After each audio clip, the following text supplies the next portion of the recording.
चुका, New Zealand toss जीत चुका। अब पहले बैटिंग करनी है इंग्लैंड ने, तो सूरत हाल उनके किस हद तक मुवाफिक में होगी, इसी बारे में बात का आगाज़ करेंगे। ज़ुखरुफ भाई की जानिब बढ़ूंगा। ज़ुखरुफ भाई, क्या समझते हैं, टॉस तो न्यूजीलैंड जीत चुका है, अब बैटिंग करनी है इंग्लैंड को, तो न्यूजीलैंड के कितने हक में हालात देख रहे हैं? और पिच कंडीशंस अगर देखते हुए, ड्यू फैक्टर को मद्देनजर रखते हुए, फील्डिंग को मद्देनजर रखते हुए, क्या प्रिडिक्ट करेंगे आप? देखिए, पहले तो आमिर भाई की पहली ख्वाहिश पूरी होगी कि टॉस जीत जाओ। अब दूसरी ख्वाहिश ये है कि जॉस बटलर ने आज जल्दी आउट हो जाना है, तो हो सकता है आज आमिर भाई का अच्छा दिन है तो जॉस बटलर भी जल्दी आउट हो जाए। और कह रहे हो आपके हर ख्वाहिश पे दम निकले। अब वो जिस तरह से ख्वाहिशें पूरी हो रही है, हो सकता है किसी पे दम निकल ही जाए।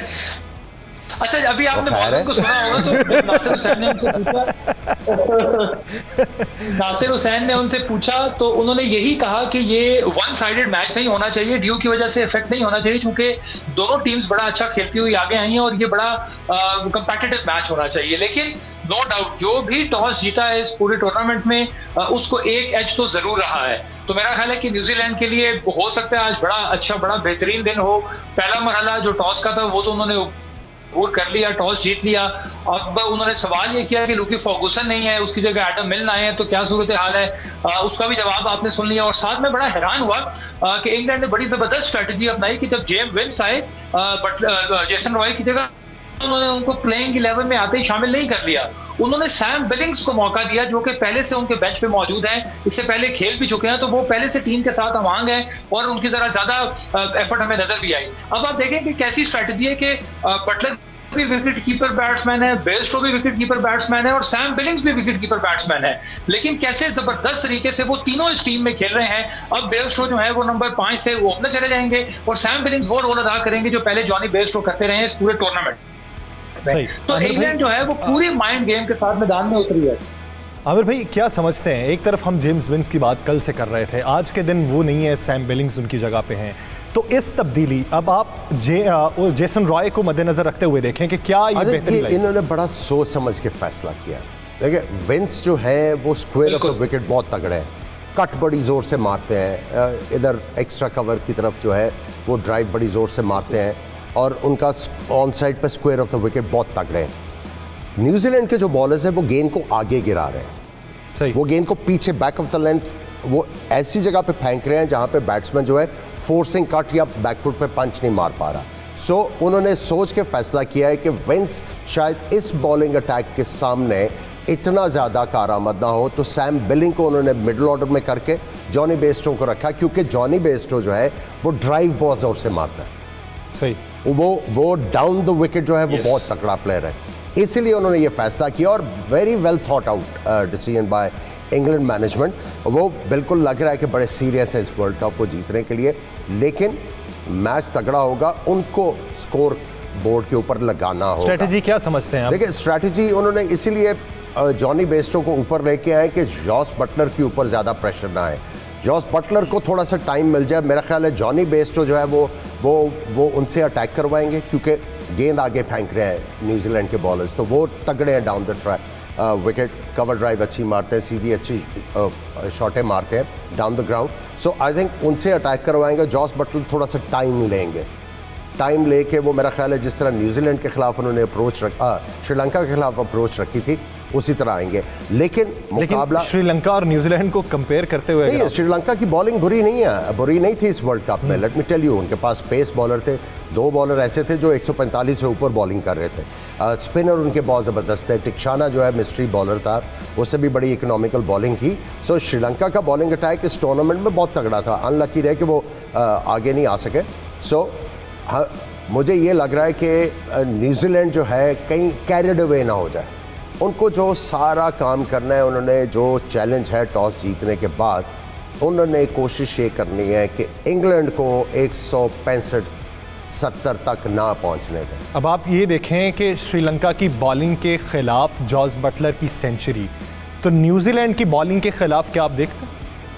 देखिए, अगर आप श्रीलंका की बॉलिंग देखें, उनके फास्ट बॉलर्स ने इनएक्सपीरियंस थे, उन्होंने ऑल ओवर द प्लेस जो है बॉलिंग की। जब आप न्यूजीलैंड के बॉलर्स की बात कर रहे हैं, साउदी पहले मैच में छक्के खाने के बाद आसिफ से उन्होंने बहुत ज़बरदस्त बॉलिंग की, उन्होंने उस जगह पे बॉल नहीं की है जहाँ पे छक्के पड़ेंगे। सो एक्सपीरियंस और क्वालिटी ऑफ बॉलिंग का फ़र्क जो ये है कि वो इधर उधर भागते नहीं है, अगर उनको छक्का पड़ भी जाए तो उनको पता आगे आके उन्होंने क्या करना है। सो चैलेंज दोनों तरफ है।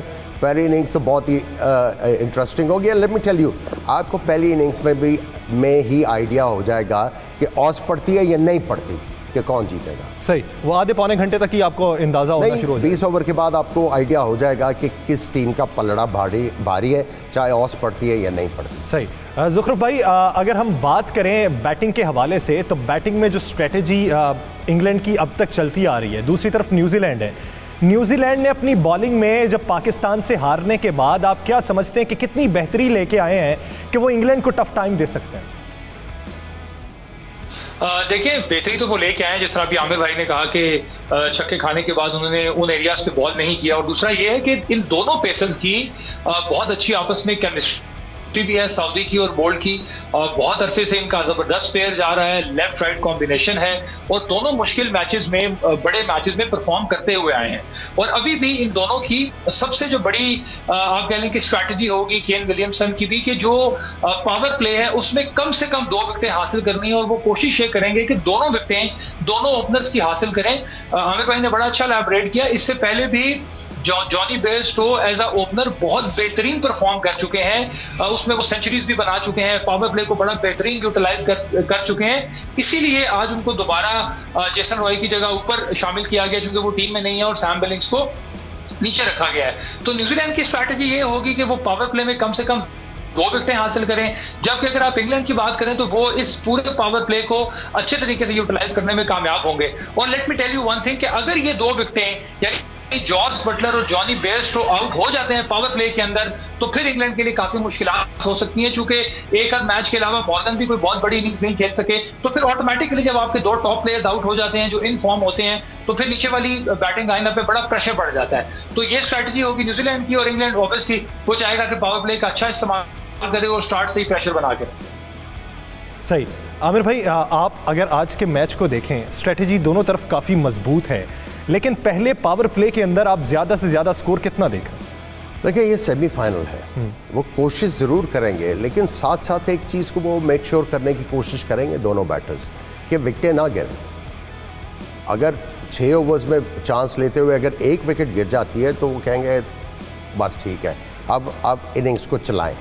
क्योंकि अगर आप पावर प्ले में 2 विकेटें आपकी गिर जाएं तो तीसरी विकेट जो है ऐसे ही गिर जाती है, वो चांस लेने में या प्रेशर में आके।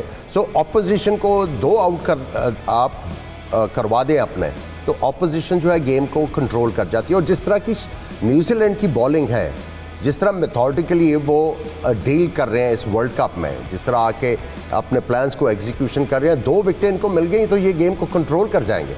सही। फिर इंग्लैंड बहुत लकी होगा, किसी को जो है innings of life time play करनी पड़ेगी प्रेशर से निकलने के लिए। आप समझते हैं कि न्यूजीलैंड ने स्ट्रेटजी वो जो पाकिस्तान की थी कि एंड वाले ओवर्स में जाके वो ज़्यादा स्कोर करते थे, क्या इंग्लैंड की स्ट्रेटजी आज आपको वैसी दिखाई देती है कि पहले वो सुस्त रवि से खेलेंगे और बाद में जाके स्कोर बनाएंगे? सुस्त रवि से नहीं खेलेंगे आप।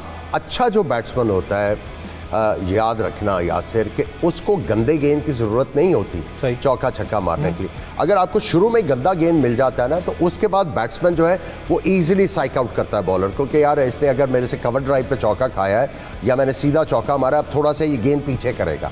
उसमें अगर आप बैकफुट के ऊपर तैयार रहते हो और गेंद वहाँ पर मिल जाता है आपको, दूसरा चौका लग जाता है तो प्रेशर में आ जाता है।